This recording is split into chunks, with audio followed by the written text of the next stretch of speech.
dry ice demonstration is called Vibrating Coins. So what we're going to do is we're going to take some dry ice, we're going to take some coins, and we're going to get it to vibrate. So before we even get into this, I just want to mention that at the very end of this video, I have a safety video, and I would really appreciate you watching through that before you work with dry ice. Okay, so dry ice is solid carbon dioxide. It's very, very cold. These, I've got some coins. I've got a penny, a dime, quarter, nickel. I've got some coins, and what we're going to do is we're going to try to get them to vibrate and get them to actually kind of flip back and forth, vibrate on the dry ice itself. So one way that you can do this is you can take your coin, whatever coin it is, and I'm going to do a bunch of these, and just take it and apply some pressure to the top of the dry ice. So there we go. So we've got kind of a groove for it to sit in. And you'll notice that it's kind of flopping around a little bit. I'm going to try a nickel now. See if I can get the nickel to work. Nickel's shaking a little bit.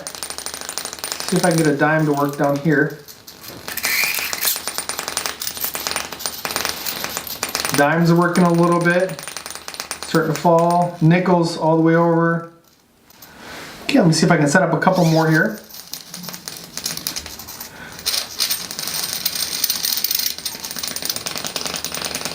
Okay, the quarters are working really well right now. Let's see if I can replace this front one with a nickel.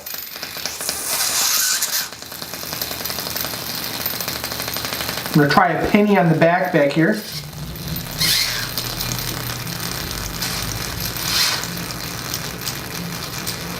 I'm going to take these off. Got the pennies doing a little bit, not a whole lot.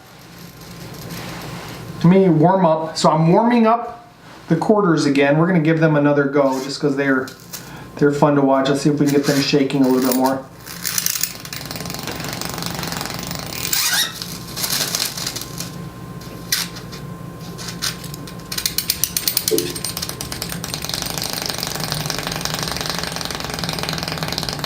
That's a good one. All right, so let's talk about what's happening here. What's the science behind this? So we've got dry ice, it sublimates, it goes from a solid to a gas without stopping by the liquid phase at all, sublimates.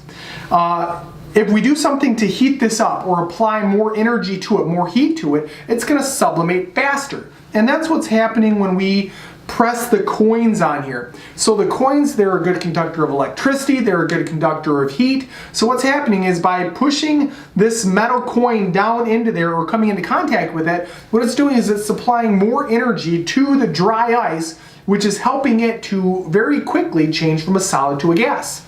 And so if you picture a coin like this right here, wanting to fall sideways, but while it's doing that, it's coming into contact with the dry ice, and it's giving it more energy, and more of the dry ice is turning into a gas. That gas kind of pushes it back up to the point where the gas escapes. Now the coin wants to fall back down again because of gravity, and you can start to see how we're going to get it to keep moving back and forth.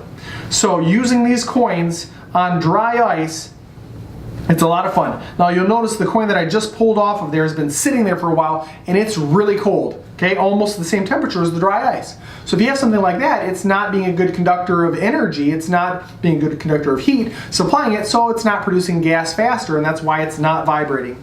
That's why when you do this demonstration, usually it'll go for quite a while, it'll look really nice, but then it'll start to either slow down or it'll fall off. So getting coins to vibrate with dry ice, it's a lot of fun.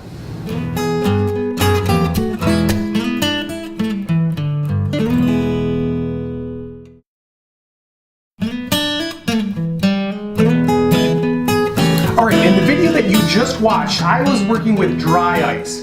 What I want to do is I want to talk about the safety of dry ice, but this is not all inclusive. I would encourage you to also check the safety data sheets on carbon dioxide on dry ice yourself. So let me tell you some of the things that I do, but I would encourage you to go above and beyond what I've got. Okay, so you notice I've got some safety glasses, goggles, those would be a nice thing to have. We also gloves. You should probably be having gloves for this if you're going to be handling them for a long time or applying some pressure, because dry ice right here, this sublimates which means it goes from a solid to a gas at a very low temperature.